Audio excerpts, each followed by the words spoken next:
the crux of it is, if people like the street they're on, if they like the buildings, they really feel good about the neighborhood. They feel good about where they live. If this is just another expedient piece of architecture thrown up with 370 units, or so, yes, right. I have nothing wrong, no problem with people living here. Welcome. But are we proud of this building? I can't say that about some of our neighbors. I really can't. How they slipped in, I really don't know. My last comment is, we need another grocery store. We just got Trader Joe's. There's a QSC if you walk 1 block. And we also have a Safeway. Not the best one, I admit. But still, that's 3 grocery stores, and we were supposed to have like the Whole Foods and the whole there. So I'm wondering, wow. Plus, we got a liquor store in case you're interested. And also, that's an interesting study on lower elevation and probably how it shouldn't have been done. That's really ugly over there. Thank you. Okay, thanks for your comment. Let's stay on this side. Hi, I'm Alana Perez. I live on 60th Ave Southwest. So I'm a West Seattle resident. I also represent the hundreds of USCW 21 members who work here in West Seattle at grocery stores like QFC, Safeway, PCC, Thriftway, and Metropolitan Market. I'm concerned about the design for this project not because of the conceptual drawings presented, but because the developers involved are known for generic projects, which, if repeated here with this type of massing, is likely to destroy what we love about West Seattle. In particular, I'm concerned about Weingarten Realty's participation. Weingarten's entire experience in Seattle and nationally is development of strip mall-like car-oriented shopping centers. And Weingarten's other active project in Seattle in the Central District is likely to be anchored by a Walmart. This project in West Seattle, if rumors are correct, will have a Whole Foods as its retail anchor. West Seattle doesn't need these kinds of generic architecture or the kinds of retail employment practices that Weingarten's typical tenants bring with them. And my neighbors and UFCW 21 members will be following the design review process closely and the permitting process. And if, as we understand, the project does require a street vacation, we'll be asking hard questions of the developer and the city council about what kind of public benefit our community will be receiving in return. Thank you. Okay, thank you. Yeah, hi, I'm Dave Montour, and I'm with the West Seattle Chamber of Commerce. The Chamber of Commerce was active in developing the Triangle Plan along with many folks in this room. And I just wanted to acknowledge the fact that what we're seeing here initially is really informed by that plan. A lot of community hours went into developing that plan. I myself wasn't part of that plan, but the staff of the chamber was, and many folks in this room also participated. So I like what I see initially. It definitely is informed by those community hours that went into developing how we wanted to see our triangle develop. And then the second comment is just a personal comment that when I first looked at the plan for the triangle, I thought, boy, this is great. A lot of improvements to our rights of way down in the triangle. Good, walkable neighborhood. But what do we do when there's, a bunch of different developers involved, and how do we get them all, into the same plan, buying into the same plan? Well, with this plan, this is a large project, and this is a large chunk of the triangle. And what I see, there's a lot of bang for the buck. There's a lot of improvements to the rights of way around Alaska Street, Fauntleroy, 40th. Those are critical areas for walkability, and I see just a lot of bang for the buck there. So I wanted to just acknowledge the hard work that's gone into that. Thanks. Okay. Thank you. My name is Josh Sutton. I was on that triangle meeting. It seemed like we kept meeting for 3 years straight. Because we were there, no. A couple of notes. I do like the walkable connections that are called out for. The crossing between Fauntleroy and Alaska here is key. So whatever we can do in design review to really nail that, I think is critical, because that connection between the triangle and the junction, especially with this increased density, makes the whole neighborhood more livable for pedestrians. Secondly, wondering with the mid-block that's shown in this option 4, whether there's any possibility of creating crossing on Fauntleroy there. It's still a very long block right now. You'll go down to Alaska to cross, you'll go up to Edmonds to cross. So I'm wondering whether Fauntleroy is going to allow for that, any type of crossing there to extend basically that mid-block across Fauntleroy, because it's also a long block on the other side. And lastly, a number of people have talked about it, the quality of finish on this building the best you can do to hold to the highest standard possible from the design review board is going to be really essential. We have a lot of gray architecture going up in West Seattle. If you think of the building across from the 7-Eleven on 35th and Avalon, it is gray upon lighter gray, and now that the sun's going down earlier, it's a gray sky. We need something that's a bit more colorful, something that has a lot more presence, especially at this corner. Thanks for your help. Okay, thank you. Yes, go ahead. Hi, my name's Susan. I'm with the West Seattle Junction Association. I'd like to say that I think this is a great start to this development. I think that the team has given a good amount of acknowledgement that this is a very important area for pedestrians, walkability, and public safety. And I do agree that I'd like to see more options for that important corner of Fauntleroy and Alaska. That's an important corner for, you know, the impact. I'd like to see it activated and not a blank wall. It's great to see the activation up Alaska and around the corner, but, you know, that northeast corner, I think, could use more attention, and it would be nice to see more choices and alternatives. Thanks. Anyone else on the side of the room that thinks? Hi, my name is Michael Emmett. I work at Howden Kennedy Funeral Home at 3909 Southwest Alaska Street. No one has mentioned the impact it's going to have on the funeral home that's been there since 1941.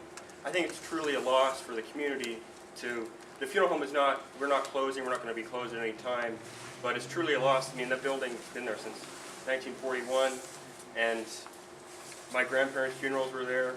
It's kind of like erasing all the people that lives are celebrated there, and it's truly sad for the community. And I'd just like to share one comment that was on the West Seattle blog. And everything that was once beautiful about West Seattle and that initially brought people here to live is being torn down and ripped out. My 7-year-old daughter got it right when she said, "That looks like a football stadium," according to the design plans. But even if you think that this is bad, just wait till these developers have their way with the main core, the 2 blocks on California Avenue of the junction.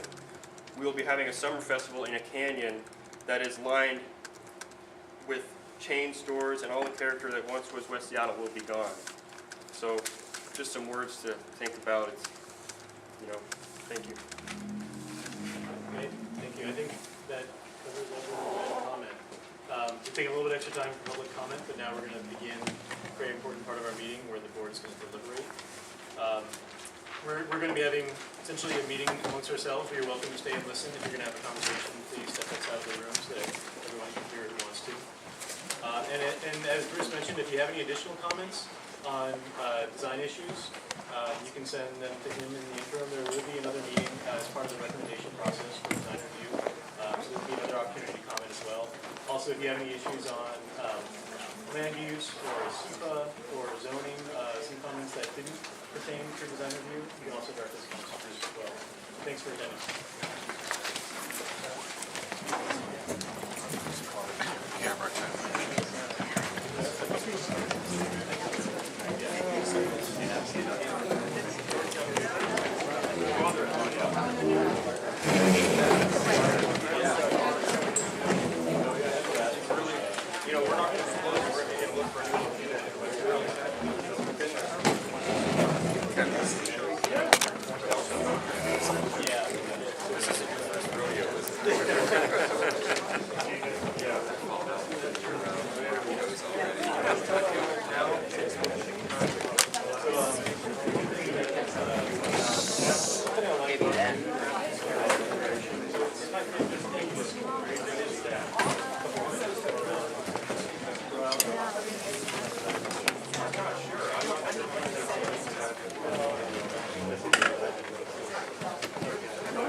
Please, if you're going to have a conversation, please step outside of the room so that everyone can hear that wants to. Thank you.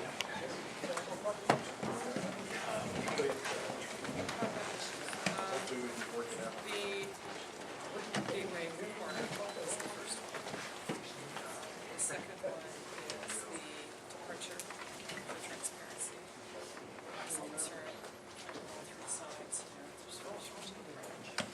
This is just a summary. And then I'm sure everyone's thinking about the corner of Alley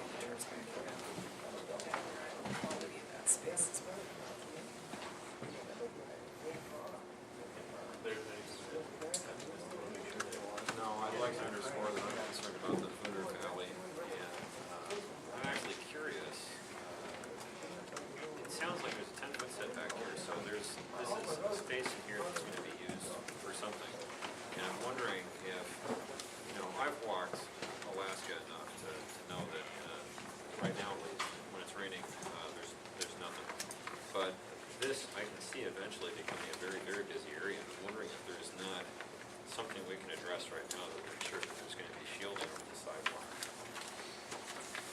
Also, quick question for Bruce, about the setback at 45 feet. So they're setting back the whole facade here, at 10 feet, is that the response?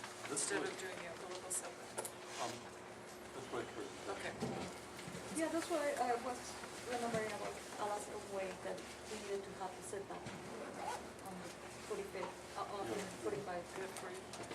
But except 100 feet from the corner of Fauntleroy and Alaska. It's your architectural mass. Right. So there, your shielding over the sidewalk is specific to Alaska?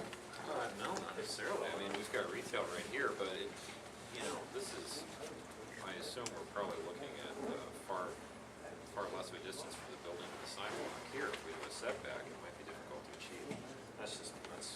It's not my primary concern, but it's a concern because people are gonna wanna walk from here up to California in the rain. And it rains a lot. Okay, Vlad, is there anything that you haven't covered yet? Well, I just have a general comment that's, I think just in terms of trying to make this project work. And I think that the issue here is that it's kind of a classic mega block urban design problem. So as soon as you have that much land that's being developed simultaneously, you not only have things like the large floor plate of the grocery store and then the grade change, but throughout the entire block, the things, when you have smaller projects, they can just kind of take up, they can take up grade differential, they create variety, they do all of those things naturally. So here, because we have such a large structure, or two structures, but really, an extension of one structure, we have to really concentrate on the things that will mitigate the impact of a large project like this. And Jefferson Square is just very close to this, and it's a terrible impact on the community. So there are lessons to be learned, and not only from that, but even more recently Capco and the impact on Alaska with the retail it's really not a very nice place to walk. So a lot of issues with managing the grade change and just the pedestrian environment. And trying to introduce scale into it, and I think that some of the nostalgia for the way West Seattle was, and still is to some extent, is about scale. And I'm not against the program here. It's just the idea that the architecture has to mitigate that scale somehow within the project. Actually, if I could. And also human interaction and walkability. Probably the Jefferson Square, the mistake is that even though they have the C shape, the center is parking. It's just plain boring parking. If they would have a plaza, something that would really create that interaction, human interaction in that corner. I just wanted to append to that comment about scale.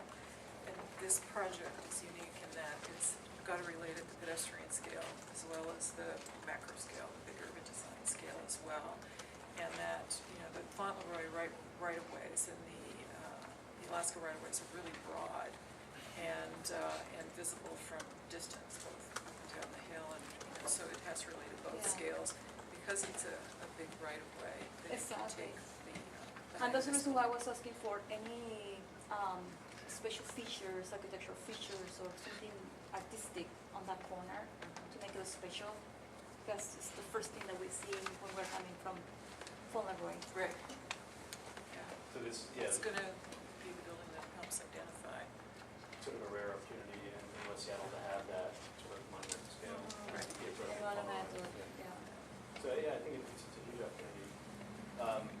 Just in general, what were people's thoughts on the schemes that were presented?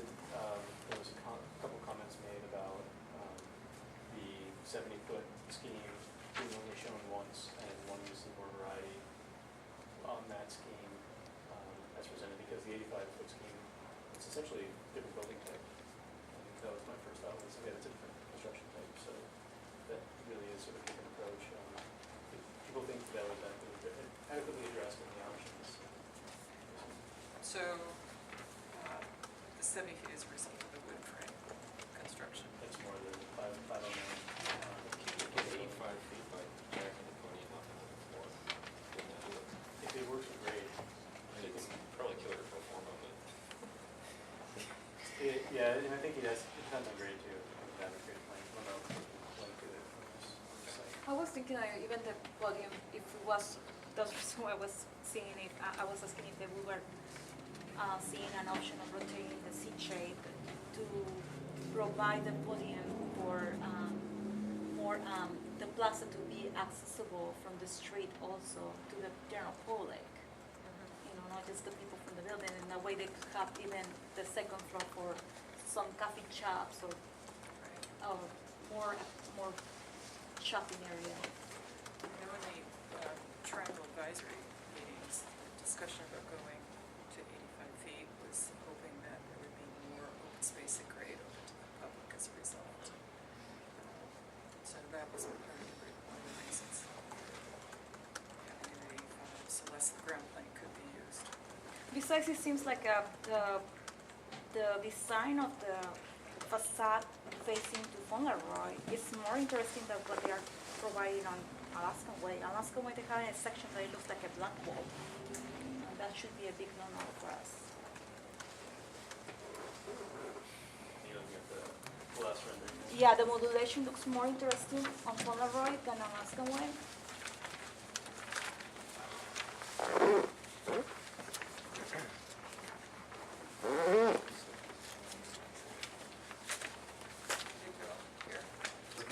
Can we make a remark on that? yeah, No, this is the board. I'm sure that'll get fleshed out. Yeah, I think that's more just drawing attention to the There's not an entrance there and a way to enliven the space. And that would, you know, if you're having an open space in the corner, having a way to keep it animated. It is a tough corner because of all the traffic that will improve over time. The boulevard gets. But it would be good if they could provide the curved bolts also for crossing Alaskan and Fauntleroy. Well, I just want to make sure, are there any other big issues that we want to make sure they're covered, or any general comments before we start really diving in? The gateway will be first on the list, we'll really dive into that.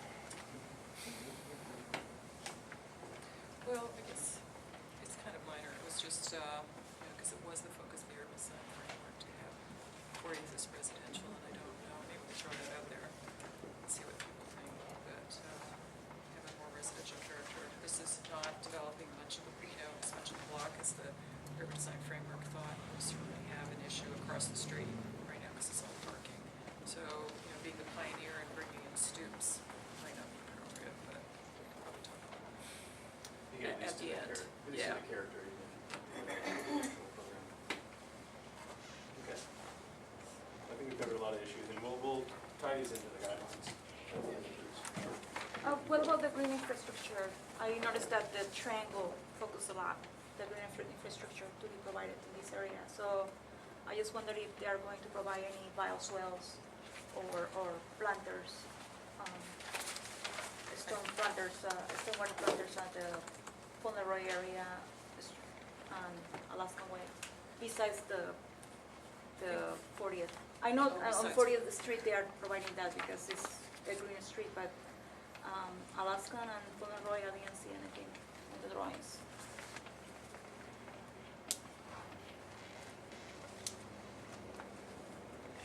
We can definitely bring that up, something that we want to see. So, yeah, let's bring it back and dive in a little bit more into the gateway corner. I think this is where the applicant was really looking for a lot of feedback. It's obviously, really important part of the West Seattle Triangle Plan. Obviously, a big issue for everyone, so.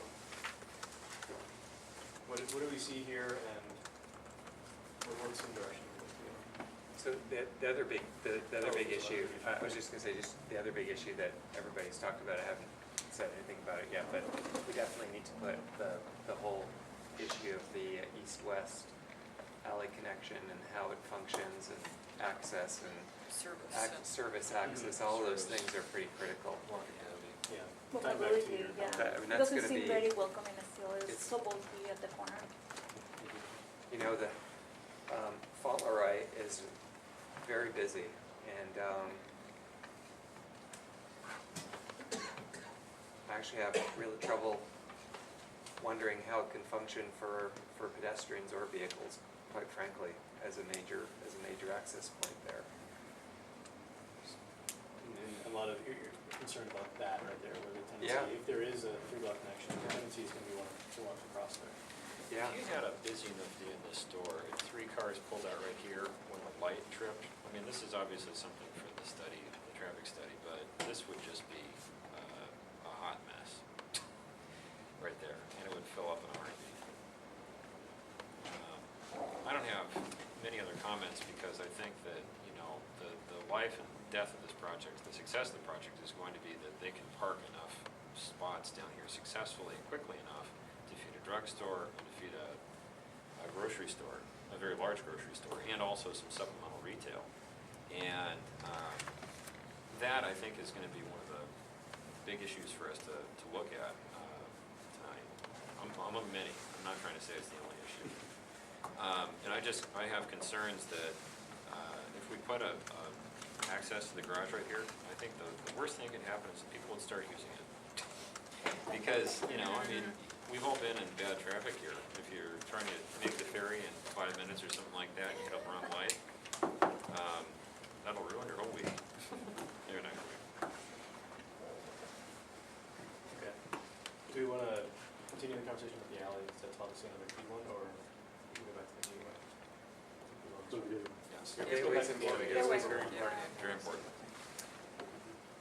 So they're providing 20-foot by 40-foot, looks like, he was mentioning the presentation area, and I'm looking at the massing on page 19 of our books. Right now, it shows as essentially plausible, the massing going pulls away. There's some talk of mass above, announcing through an amenity space on the roof. Is that the right direction for this focal point? Well, I think this is one of the things where you need to study the view going up Fauntleroy as well, because I think that has been shifted, the emphasis to the right of that corner a bit, that tower element. And the other thing is the, for me anyway, is the open space. I would, you know, the urban design framework called for one at the other corner, I think related to California, coming off California, coming down the hill. It's a little quieter there to be able to sit out and get afternoon sun. I would rather have a larger space on that corner and such a significant open space at grade on one where it's not animated by any use, either that or you have to have some uses